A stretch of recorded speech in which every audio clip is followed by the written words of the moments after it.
Electrical সার্কিটের যে circuit elements সেটি নিয়ে কথা বলবো। একটি সার্কিট বিভিন্ন এলিমেন্ট নিয়ে গঠিত হতে পারে। তো সেই এলিমেন্টগুলোকে দুই ভাগে ভাগ করা হয়। একটি হচ্ছে অ্যাক্টিভ এলিমেন্ট এবং আরেকটা হচ্ছে প্যাসিভ এলিমেন্ট। তো আমরা এগুলো দেখবো একটু অ্যাক্টিভ এলিমেন্ট আসলে কি।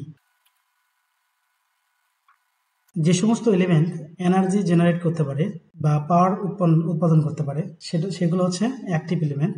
Example generator, battery, operational amplifier ইত্যাদি।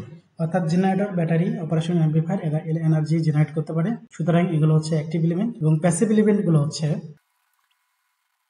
তো প্যাসিভ এলিমেন্ট হচ্ছে যারা এনার্জি জেনারেট করতে পারে না, যারা এনার্জি ব্যয় করে, তারা হচ্ছে প্যাসিভ এলিমেন্ট। যেমন রেজিস্টর, ইন্ডাক্টর, ক্যাপাসিটর ইত্যাদি। অর্থাৎ অ্যাক্টিভ এলিমেন্ট হচ্ছে এনার্জি জেনারেটকৃত এনার্জি, সেই এনার্জিটা যা ব্যয় করে সেগুলোই হচ্ছে প্যাসিভ এলিমেন্ট।